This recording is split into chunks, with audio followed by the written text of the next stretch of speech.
Hello there, I'm Osmo. This is Brock Potter. We got Dallas. We're here today at Vites Woods, checking out all the trails and the heavy use we got going on over here. Mo, would you like to say a few things about the erosion we have back here? So one of our desired future conditions that we want to have is better trails that are eroding less and are more sustainable and less susceptible to erosion. If you look right here, we have a large amount of surface area of just raw dirt. You can see the water runoff. And if you look up here where Brock's standing right now, you can see visible runoff where the dirt has been swept away. There's no vegetation. So one thing we want to think about for better future trails is, for instance, an indicator of how much soil are we losing. You can see here we're losing quite a bit. In a way we can mathematically maintain a data analysis of this is we can take a measurement of the width of how much raw dirt or area we have and see if it gets larger or smaller over time. We could also do that over here with the depth, like how far down is that soil from the edges of the vegetation. And if it's getting deeper, that'll tell us that we're not hitting our goals, we're not getting close, we need to do something to change it. If it's starting to rise back up, that's a good indicator that we're on the right track back. So now you can see this is a good example of the amount of erosion. This is about like 3 feet from my hip to Brock on the same trail. So we could come through here if we filled this with dirt and we seeded it and we made it so it didn't wash away in the rain, and maybe figured something out for water management. We could bring this trail back to not being as eroded. We can also add like some sort of a drainage ditch on the side to let the water cool off and go down to a desired area, not on the trail, so that it doesn't wreck the trail anymore. Okay, for our third and final indicator for this DFC, we have these exposed roots right here that are could injure someone while they're running or walking with their dog, could easily injure anyone coming through here. And the way that we could measure this is, say we got 1, 2 roots, 3 or 4 showing. Over time, over a course of half a year or a year, if more keep popping up throughout here, then that would be an indicator that this trail is getting a lot worse and we need to come in and do something about it. So for our next desired future condition, we want to make sure that we're maintaining this habitat in its most natural and wild habitat as possible. And while utilizing this as a park, it's kind of hard to do that. We can do some things to implement to make sure that we're trying to keep it as wild as possible while still recreating and using this.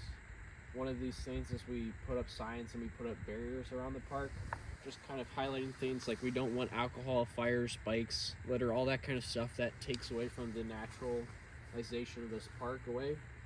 We can also implement things like this to manage visitors' use. This is something to help us keep bikers and people who ride horses out of the park, to help maintain trails and helps manage the traffic that comes through this area. So an indicator of how naturalized we're keeping this environment is stuff like this. We could go around and we can search a whole area and count how much trash and litter we can find in an area. So we have plastic over there, maybe 20 feet away. We have a bunch of golf balls that someone was hitting back here. So a good indicator for this would be to specifically grid out this park and monitor how much trash is in the area. Is it increasing? Is it decreasing? Stuff like that. It's pretty much a good indicator of how wild we're keeping this place.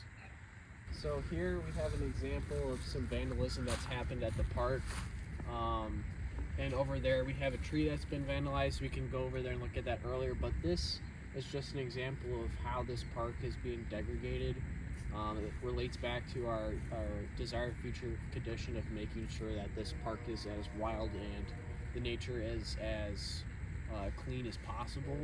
We talked about trash and how we could count that. We can count how many signs or parts of our infrastructure that are part of this park get vandalized. For instance, none of this was here throughout the course of the last year that I was here. This is all relatively new.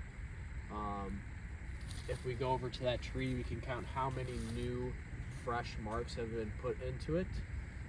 And if vandalism or destruction of this habitat continues like this in at least a visual amount where you can see it increasing, that is a major indicator that we need to do some better stewardship of our land, and we need to enforce better policies to make sure that we are keeping this place as wild as possible.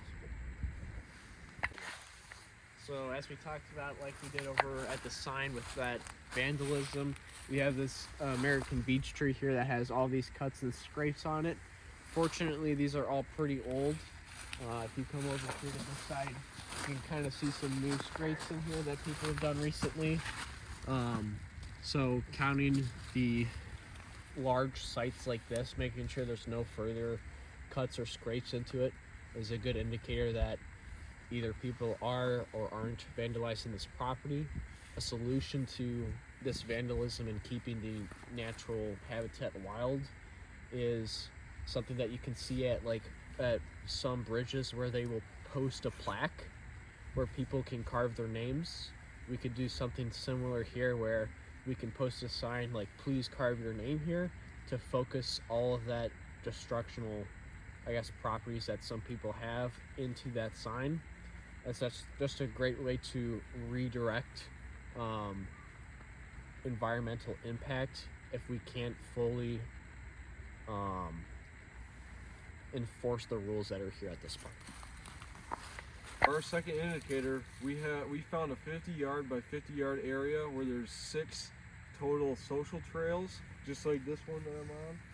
And this could further hurting the wildlife. This could spread animals to other directions where there's no trails. And one way that we can slow this down is plant trees or put up signs, say stay on this single trail that goes all the way back there, the main trail, or plant trees right in the way so then people can't go down these social trails anymore. But that's another one of our bad indicators we have out here in Vites Woods. One way that we can measure this is that after 2 years, say there's 2 more social trails that pop up, not just 6, now there's 8. That would be a good indication that we need to put some signs up or put some trees up to slow down this process. So now that we move from the inwards of the park towards the outer banks of it, trail erosion happens everywhere, especially with the park patrons using it, but it affects it in different ways in different areas. So now instead of focusing on water runoff over there, now that we move into over here, places closer to riverbanks, as you can see as the left, the more these get used, the more they're going to be affected greater than they would be on a place that's more inland. So by focusing our efforts to make sure that these areas are impacted less, so instead of building trails directly right next to the riverbanks, our DFC in the future would be, we will move our trails more inward, away from the riverbanks, to keep them from naturally eroding as greatly as you can see here. Brock, what would some indicators be for making sure that we're hitting our goals for our future condition of making sure that these trails aren't affecting places like our riverbanks right here? If we were to set up a bunch of signs telling people to stay away from the water, that would help. But a measurable indication would be count all the trails that are leading up to the bank. We got 1, 2, 3, 4, 5, 6, list goes on, and if they multiply or add even a little bit, then that could be a major indication that we need to step in and do something about it. Nice. And how could we help this problem that's here right now? What could we do for that? We could block it off temporarily, especially during like the winter or the summer seasons, where everyone's probably going to climb down in here and, you know, dip their feet in or do whatever, and block it off for them to use it for the season. But then we could open it up for, you know, animals and whatever else to come down and use it, but try and get people away from this area to keep erosion from happening. Our next desired future condition is to prevent trail erosion from becoming riverbank erosion. So here in this area, we have our trails that run back up and through this river stream, the chip that we have here. One thing that we want to do is try and keep people away, because all this erosion from the trails is leading into larger bank erosion. You can see this here where people are walking down there.